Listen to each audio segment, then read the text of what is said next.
Hi, well, this is my first ever cooking video, so I'm going to give it a go. Going to make a tagine, and I'd never had a tagine until I'd met Frank. He started going to Morocco first time he went to Morocco was 1981, so he's been there on and off for a long time, and was very familiar with the tagine. It's actually originally a Berber dish. Tajine is the name of the pot, the cooking pot. It's not the name of what you cook inside it. So yeah, originally Berber. So that kind of encompasses not only Morocco, but a lot more of North Africa, Algeria, Libya and Syria. And yeah, the first one I ever had was a friend had been to Morocco and made one, and it was very much like a stew. I mean, it's kind of called a stew as well, but it was very liquidy and stewy, and I didn't really like it that much. And it was very sort of English in-season vegetables at the time. She did it in the UK, which is fine, obviously, to use in-season vegetables. That's really good, but it wasn't really a representation of what you'd get in Morocco. And the other thing is, if you're a tourist in Morocco and go and have a tagine in a restaurant, they're not always the same as how you'd have them if you visit a Moroccan family. So this tagine is more how you would get if you were welcomed into the home of a Moroccan family, who the Moroccans are beautiful people, very welcoming, very hospitable. So yeah, let's give it a go. We'll see how it goes. So this is the pot, the tagine. The conical shape of the lid means that it traps the steam and then it drips back down as water, so you don't need to use much water. That's another mistake Westerners, Europeans make, is they put far too much water in. You don't need much water at all. That's the whole point of this. It's come from a country where water's scarce, and so it's a slow cooked dish with a very minimal amount of water. So we're going to prepare inside. In that, you can see we've used it a little bit, but we only got this one last year when we were in Morocco.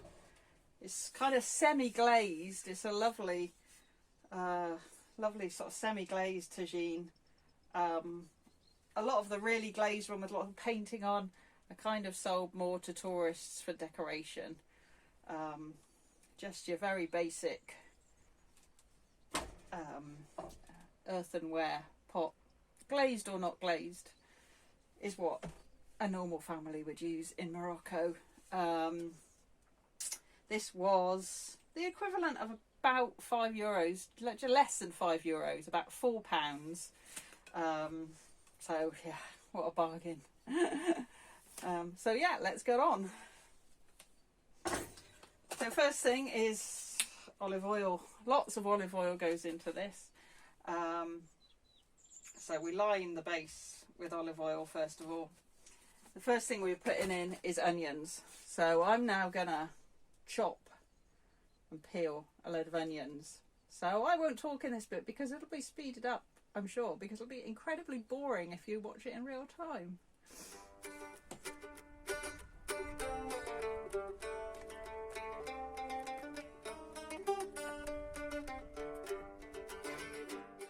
Now I do like really big chunks of onion. You don't want tiny little pieces. So I just usually in half like that, and then in quarters, and chuck it in. So loads of onion in the bottom. That all breaks down very nicely, and the onion is one of my favourite bits. A little bit of olive oil on the top, and some cumin. Cumin goes in almost at every layer, and loads of cumin. This is one of the traditional spices used in a tagine. So we're going to put about 2 heaped teaspoons on top of the onions. Maybe even, I'm going to do another one. I'm going to do 3.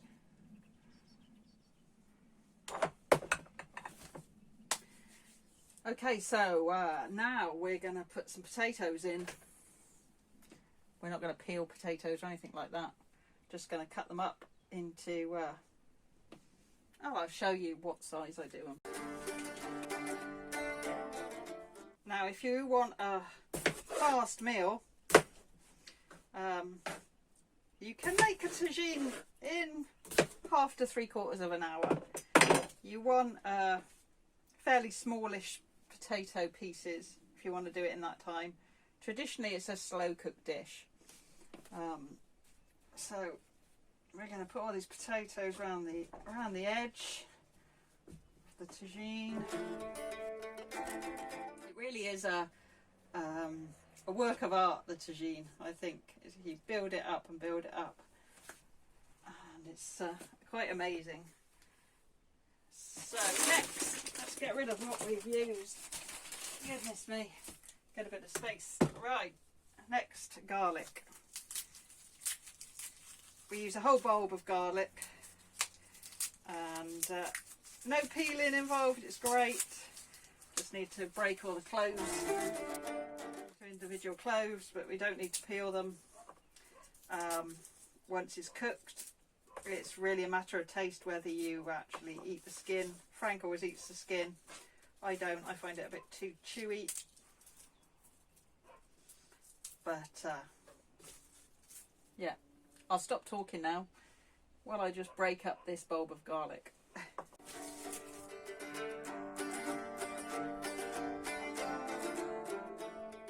Okay, so I'm going to place these all around the edge. I kind of try and put them in between each potato, something like that. There's no hard and fast rules. Now we don't eat meat. We sometimes eat a little bit of fish, and you can have meat in the tagine, fish in a tagine.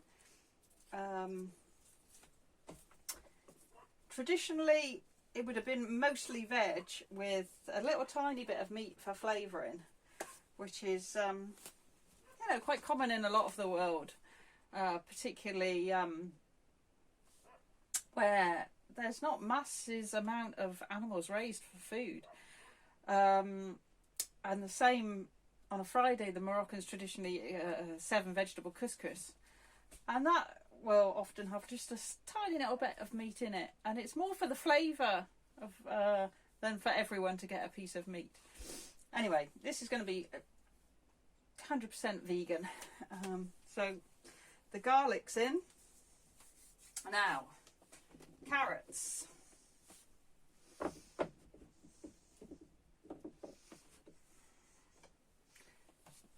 That carrot looks a bit like yeah, but it'll be alright.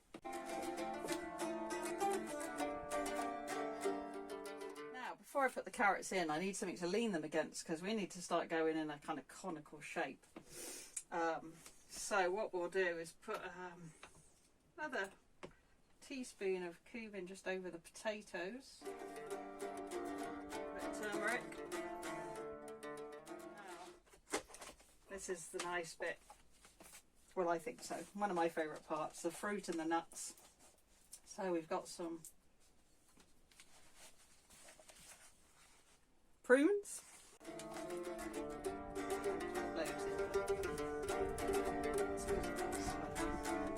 Got a sweet tooth. I love the prunes. And some olives. And this is what you tend not to get in the restaurants in Morocco, in your tagine.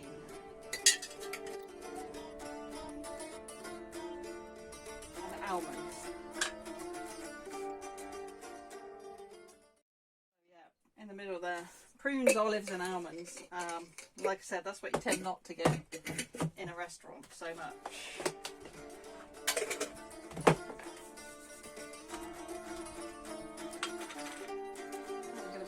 Paprika on onto that in the middle there.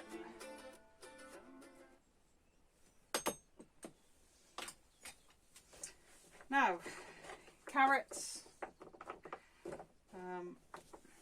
just cut into sort of lengths.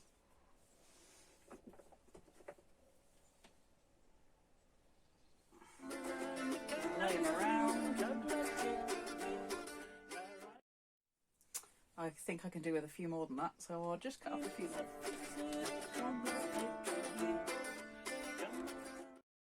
Okay, we're going to put a bit more oil on now.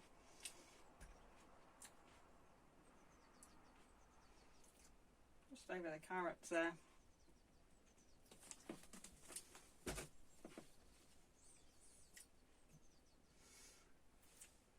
A bit more cumin. Can never have too much cumin. Cumin and turmeric are a massive part of tagines. We also put a bit of ground coriander in our tagines usually, but that's not particularly what they'd use in Morocco.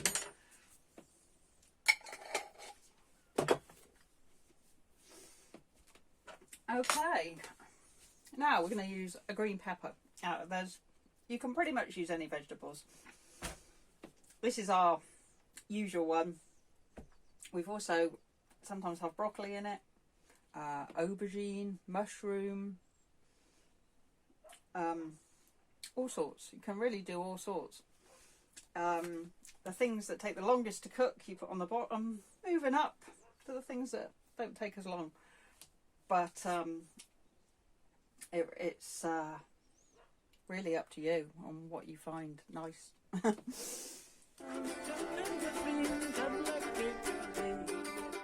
So I'm just going to use half a pepper. That was a big pepper, so don't need to use it all, I don't think.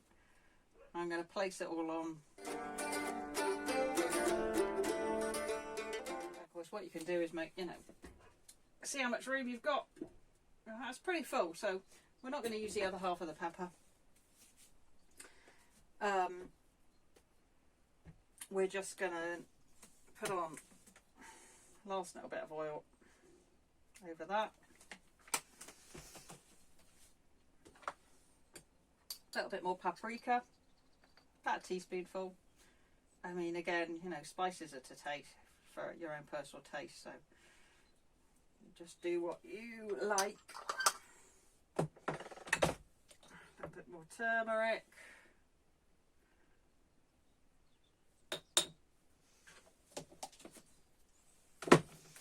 And then lastly, the lemon on the top. Now in Morocco, they have this amazing kind of pickled onions that you buy in the markets and stuff, which you put on the tagine. You can't get them in Europe particularly. So you can just use a normal fresh lemon. Into quarters. Put that on the top. And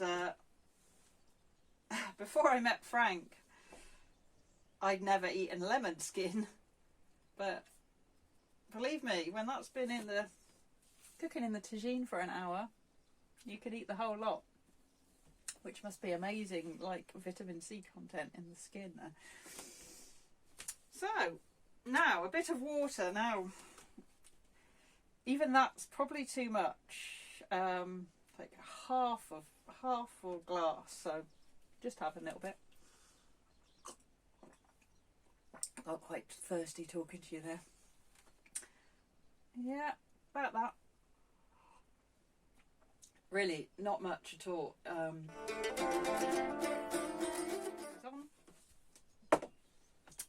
Final spoonful of cumin.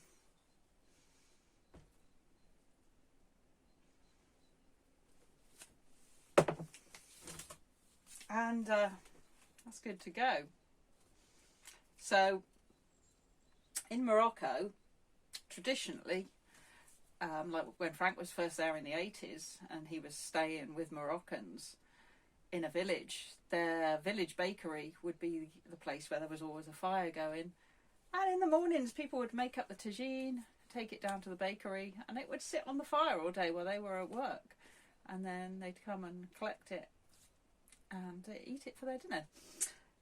So it is a slow cooked dish. Obviously, we're not doing it on an open fire. Some people say you shouldn't put these on the gas, but we've never had much of a problem. They do crack sometimes. We have had ones that have cracked.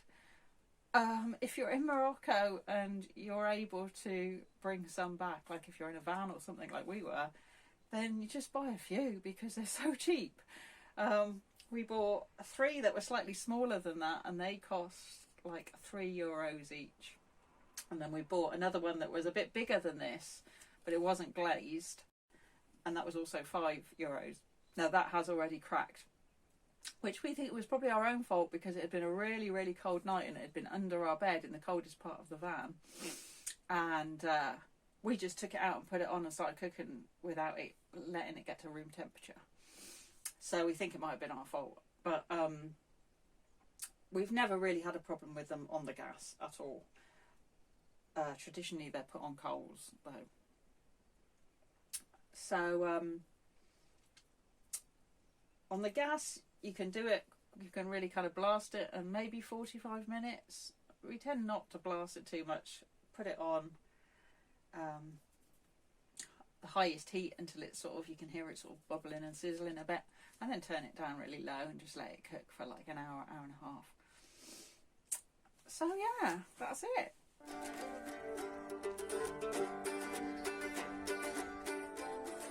So, we'll be back when it's ready. We're going to have a look how it's doing. It's been going about half an hour now. I did it on the highest heat for about 5 minutes, and then it's just been on low, the lowest heat.